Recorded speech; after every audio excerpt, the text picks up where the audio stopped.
So, all right, we're going to move on to our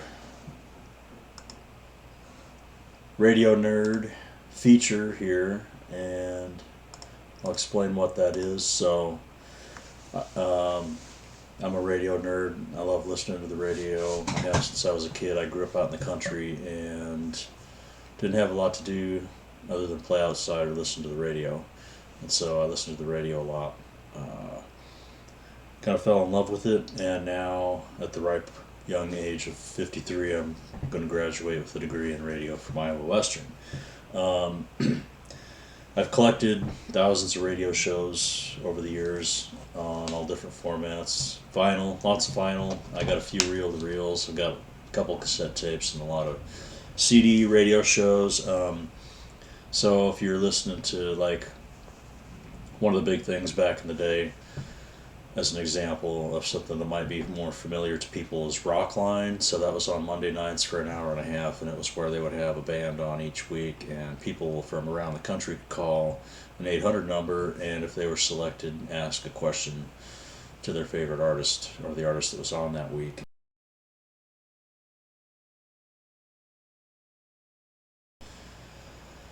So another one that I really liked is called Metal Shop. Um, So this one, I started listening to Z92 on Saturday nights. I'd heard that they had a show called Metal Shop on at 11 o'clock on Saturday nights. And the first few weeks that I tuned in, it was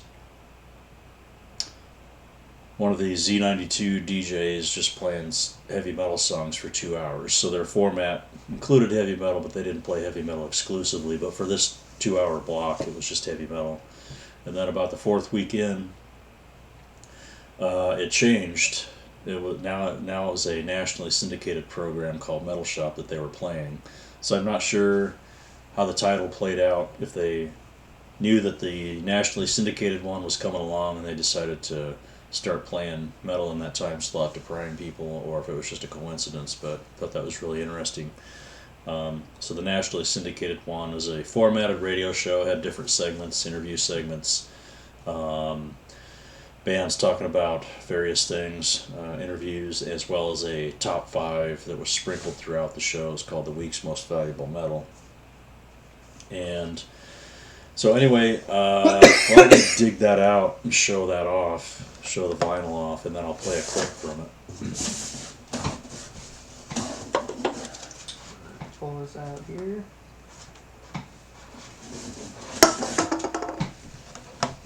There's the, why is this a plain white thing there? I'll get out this.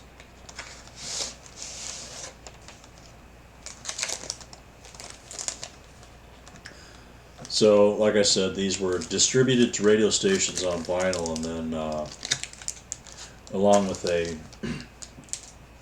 what's called a cue sheet, which has the rundown of the timing of everything on there, so that the DJ, when they're playing these on the air, they knew when to insert the local commercials and flip the record and all that good stuff.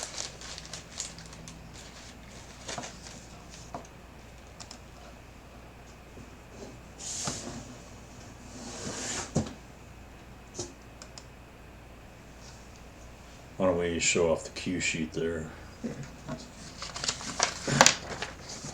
I guess, yeah, since it's way back there, you're going to have to... Yeah, it's pretty small print, guys. Sorry about that. I don't know if you can see it or not, but so it lists out all the tracks and stuff like that. And so, general idea. Anyway. So, and I picked this Metal Shop one. This is show 354, 1990, November 9th. Week of was when that one aired. And I picked this one because it's got a clip. Let's see, the clip is called Star's Choice. So this segment of the show is where somebody in the heavy metal world would come on and pick a song to play and tell about why they like it and stuff like that. So in this particular case, was Phil from Pantera playing, is it Sinner's Fame? The Sinner's Fame. Trouble, A Sinner's Fame. By Trouble. We mentioned Trouble last week too, actually, on the Cream Show, because Trouble covered Tales of Brave Ulysses on their debut album. And so now we're talking about Trouble, tying in with Pantera this week on the Metal Shop program. And Trouble, I guess they were called doom metal. Uh, Rest in peace, Eric Wagner. yeah, they were actually, when they first came out to people, a lot of times thought they were a Christian metal band per se.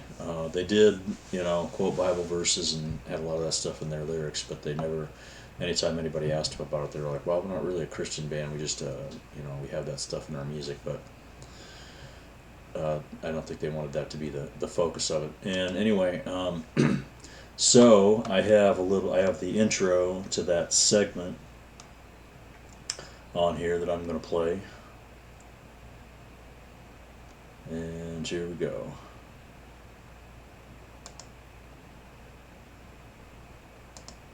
Now it's time for Star's Choice, and Pantera lead singer Phil Anselmo has just moshed his way into the Metal Shop studio, so while I remove all the breakables from the neighborhood, I'll let Phil spin one of his favorite cuts. Thanks a lot, Charlie.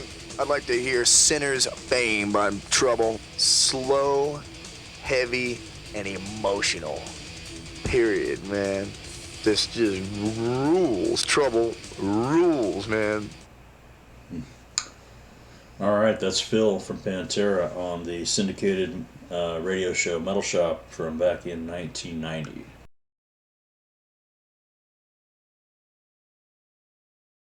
This particular one I'm going to play a clip from.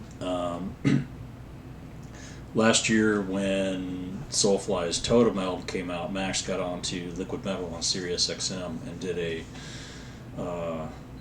Max takeover where he played a bunch of his favorite songs.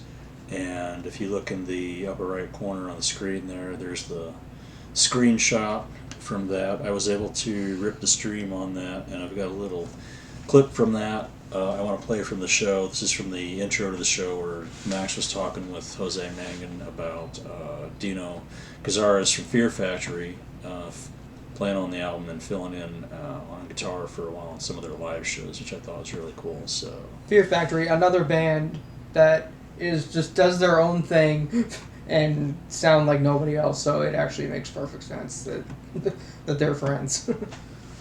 Great band. honestly, these jokes are killing her, so somebody else besides me thinks they're funny. All right, so here's the audio from the radio show here. It's about a minute long, so here we go. You've been doing Soulfly tours. You just finished a second one up with our other hermano, el mexicano, Dino Cáceres, and Max Cavalera on one stage together, man. People must have been freaking out, Max, when Dino was on that Soulfly tours with you. Yeah, I mean, that's the Brazilian-Mexican connection that nobody can break up.